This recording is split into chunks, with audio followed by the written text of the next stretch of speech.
Welcome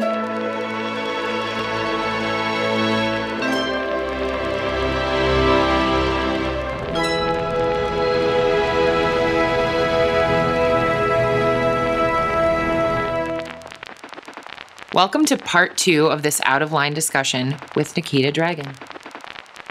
All right, so now that we've talked all about, all of everything from being a woman to getting rid of labels to, getting rid of bad friends. Literally. Let's, turn it back. What was your entry point into social media, and how long ago was that? Yeah, so I started on YouTube actually, but only as a viewer. Since I am in Generation Z, which I'm not a millennial, Generation Z. I was just always constantly just being so engaged with, actively just being fed all these different kinds of things, from the cat videos early on to all the makeup tutorials. Yeah. I just was such a viewer and I loved it. And I felt like when I was finally of age, I got on Instagram first. That was like my first love. Instagram was like my first thing ever. And I just really got on it because I had no friends. I was in Virginia when all my other friends went off to college. I stayed home for a year. Instead trying to figure my life out because I was just like in turmoil, like with everything. I'm like, I don't even know who I want to be. And I really found my identity as, Nikita Dragun online because I just would start posting photos and I really just kind of kept it as like an album almost. I really didn't think anyone would look at it. And I remember people from my high school and other stuff, they'd be like, why is she doing that? Like, who does she think she is? Like, because I would hashtag and do all this stuff. And I'm sure they're rolling in their dorm room right now as I'm speaking. But so I started on Instagram and then it naturally progressed to YouTube. And I was super scared to do YouTube because at the time, no one even knew I was trans. Or even like, because early on, of course, I was like literally like a boy, a little gay boy. And no one even had any idea. They just thought I was just this girl. And so I was so scared to get on YouTube because I was like, oh my God, everyone's going to find out. And so when I did get on YouTube, of course, everyone found out. But it's so funny because I never even addressed it for a really, really long time in my YouTube career. And I think that was like 2 years ago, actually, when I got here to LA, because I never visited, never came here. And I was like, I'm just going to move to school there and just figure it all out. Moved to school here, started social media and everything kind of kicked off. Wow. So it's happened so fast. Yeah, right? So fast. When you used to watch YouTube way back in the day, did you have favorite channels that you always looked up to and then you met the people in real life and were like, holy shit? Yeah, no, that's the crazy part. I again just was such an avid viewer and I would meet these people like this. Literally, actually, the day I got here, I snuck into this party. So funny. I snuck into this party and met everyone there is to meet, like A-list celebrities, like YouTubers, everything. And it was just like so overwhelming to me. Like I had never meeting anyone like me from back home. And I thought it was the hottest thing back home, of course. Like, and when I met everyone, it was just so eye-opening. I was like, oh my God, some people were like the way they were perceived online and a lot of people weren't the way that they were perceived online. So it was really, really eye-opening to me. And it's just been for real so crazy. Sometimes, actually, a lot of times, a lot of the people who I was a viewer of and such a fan of, they're now my best friends, which is like crazy. That's so rad. Yeah. I love that. I love how social media can be such a like impersonal space where it's like followers and content creators, but then you can meet people and then suddenly they become your real life best friends. And so I love the bridge when it connects. Yeah. That's the good stuff. That's awesome. So since you're on so many different platforms and you were just saying Snapchat is still massive for you, which I'm like, I didn't even know that was still big for anyone. Oh my God, I love Snapchat. I literally die for Snapchat. I'm verified. How to steal the dragon emoji before anyone else did. Mama Dragon, that's me. With a U.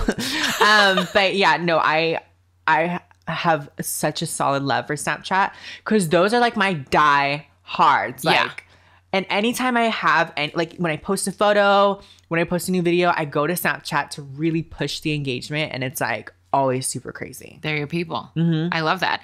So since you have other channels that also have massive followings, what's the difference in your audience? Are they all the same people just on all different channels, or do you find that you get different engagement? And like, is there one of the channels that you have like haters but none of the other ones? Yeah. Do you know what I mean? Like, what's the difference? Yeah, so I think there is a lot of difference. So like Instagram, I feel like obviously is like, that's just the open ball game. Like the Instagram and YouTube is like open park. Like anyone's going to say anything and you just don't even know. So YouTube is definitely a somewhat dark hole because you just never know what you're going to get in the comments. Like Snapchat is a really great, because I know pretty much all the people who follow me are diehards or whatever. But then you also have the shady people who like are ready at any moment to like screenshot or to record your stuff and then post it online. So there's that scary part as well. Instagram is funny because I would say about like a good maybe 40%, 45 maybe, don't even know I'm like anything but just this girl who's like posts pictures and whatever. So I feel like Instagram is like a different perception of me. Like it's more like, you know, Instagram baddie and just like posing and looking all crazy and amazing.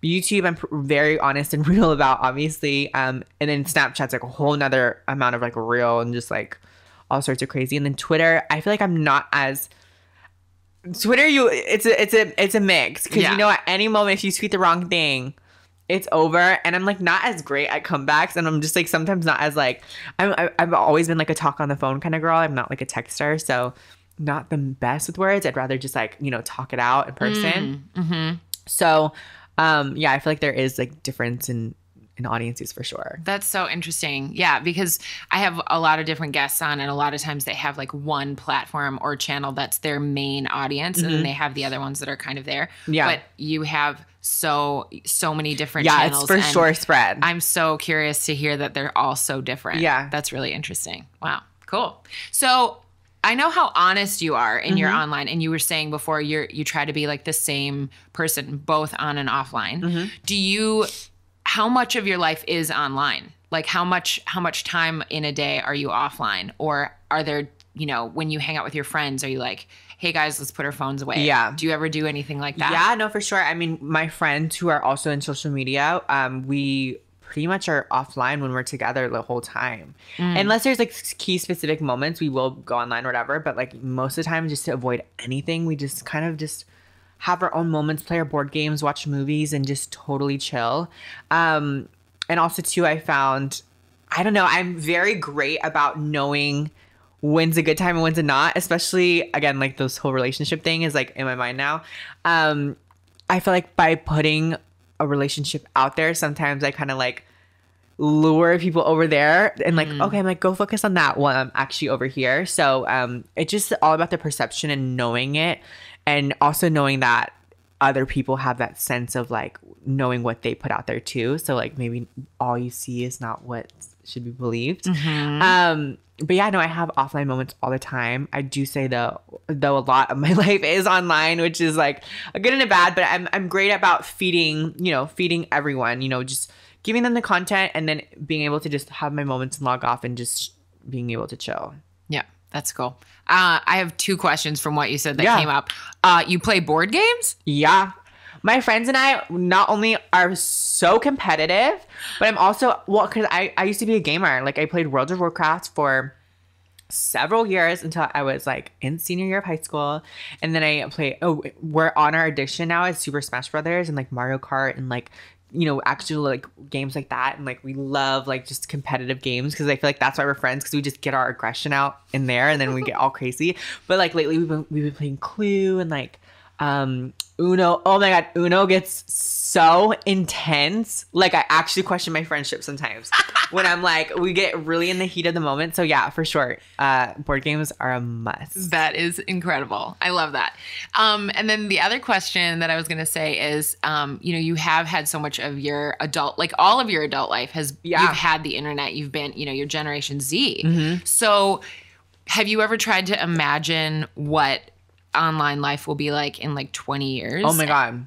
And do you think it'll be the same? Do you think it'll be different? I'm so scared for like I feel like my biggest fear is I'm like, people need to like also have other jobs. I'm like, there are great other jobs out there besides social media. Influencers are great, but not everyone can be an influencer, you know what I mean? So I don't know. I think that it just really scares me a little bit, to be honest, like especially relationship wise. I'm like, girl, anyone's just a swipe away. But I feel like by having everything so online and so open and everyone's just kind of, being immersed into different things because you literally actively see it on your feed or you're just aware. It just is this like heightened reality. You can be in the bum F nowhere in Wisconsin. Not that Wisconsin's random, but you could just be somewhere random in the middle of America. And, you could get actively be fed new stuff. And I feel like that's just what is feeding this new push towards just being open to everything. Absolutely. Yeah. What do you think would happen if you suddenly went offline for a while? If you were just like, bye. Oh my God. Imagine. Oh my God. Okay. Well, it would be a little cray. People would definitely be worrying about me for a while. But, I think, yeah, oh my God, I can't even imagine it. Is that so bad? I'm like, oh my God. I just know people would go, especially if it was like unexpected, they'd be like, where the F have you been? Like when I had gotten one of my surgeries, literally I was like gone for a minute. I remember I was like, and when I came back, I'd put like emojis over my face. And that was when you could first start tracking with emojis. So I put emojis over my face and it would kind of move a little. And people were like freaking out. They're like, where are you? Like, what the F? Like, it was almost like a reveal, like when I finally came back. Wow. But yeah, I don't know. I don't know what would happen. Yeah, I don't either. I'm asking because I'm curious. I think it'd be a quick moment of people like having whatever, but I think eventually they'll be able to just kind of coast. Isn't that scary? It is scary. It's crazy. It's like asking like what would happen if you just stopped working, like showing up to work. I'm like, I don't know. I don't know. It's crazy. And when it is such a part of our culture, our world, our society, it freaks me out to think about, like, I would have probably a panic attack. I would for sure. But my thing is like, it's great because I haven't invested my life into social media the way that some people might think. I think a lot of people think that like my whole life is encompassed in social media and I'm like all crazy and like whatever. But I think a lot of people, what I took from it in my generation was like, okay, well, if I'm going to be so obsessed and so on one with all this social media stuff, well, I'm going to effing benefit from it, like I'm not just gonna be like twiddling my thumbs and scrolling through feeds all day pointlessly for no reason. I was like, I'm gonna make this a business, and that's exactly what I did. So I spend my time just like someone working and doing my thing. That's so smart. I love that. So the partner that I have for this podcast is Cat Footwear, and the reason that I work with them is because they just completely empower being bold when you take any risks when it comes to creativity and with yourself.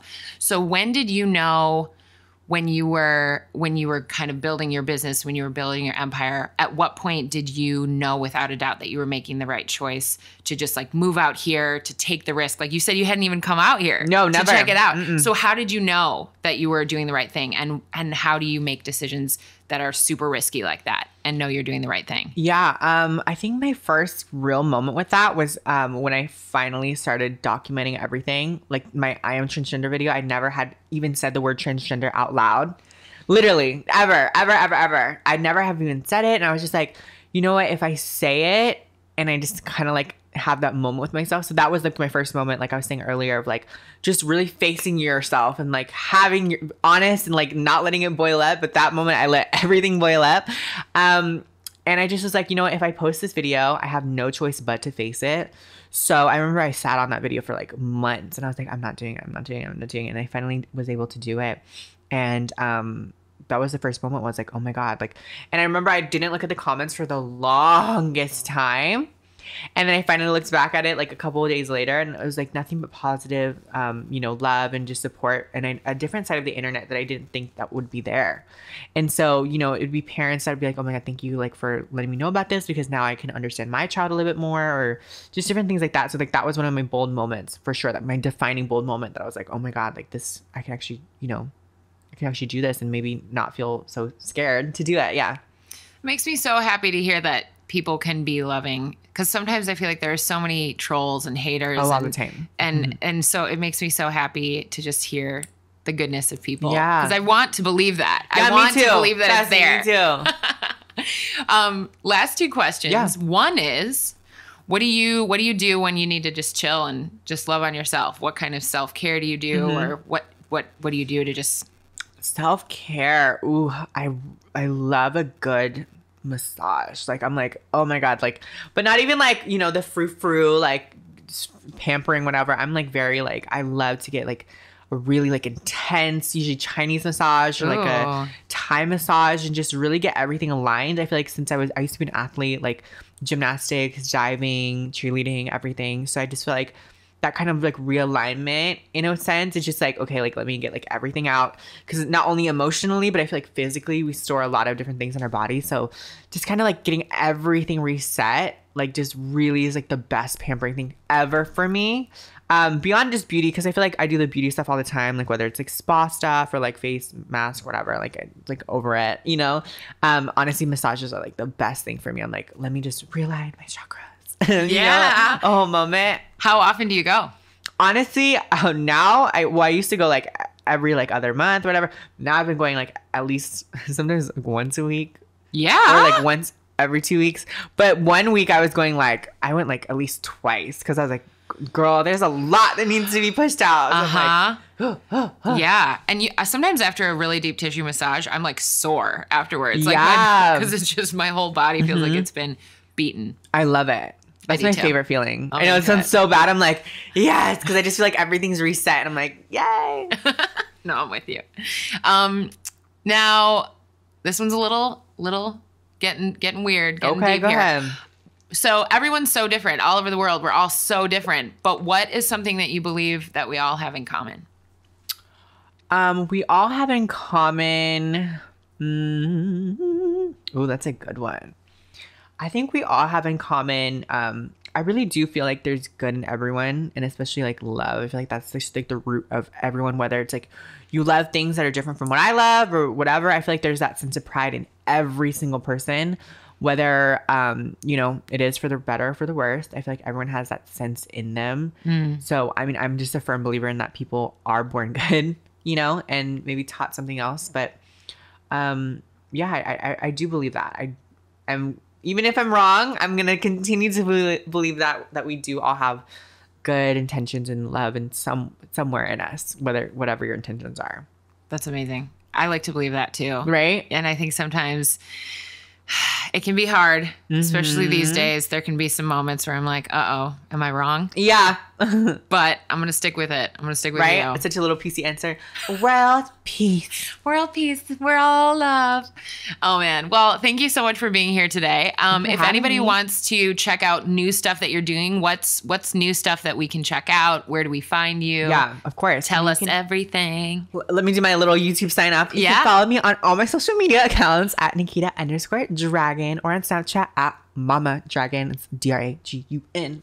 Or on my YouTube and stuff. And yeah, I'm honestly just, I take it day by day. I hate to be like, oh, I'm doing this or I'm doing that. You know, it's just always something new with me. But I feel like with 2018, I'm going to be dabbling in a lot of new stuff that maybe people wouldn't expect from me. So fashion, maybe music or something here and there. You never know. A little pop star might come out of the womb. Ooh, can't wait. Right. So I you know, I feel like every moment, even I'm trying to keep up with my own damn self, and I never do. So it's a never-ending adventure for me, for sure. But. Well, thanks for being such an open book in your journey and letting us all be such a part of it. It's very inspiring. Yes, thank you. And normally I have my pink hair on, and you have pink right now. We could have been twinning. I know. I'm like looking at it. I'm like, God, make me miss it.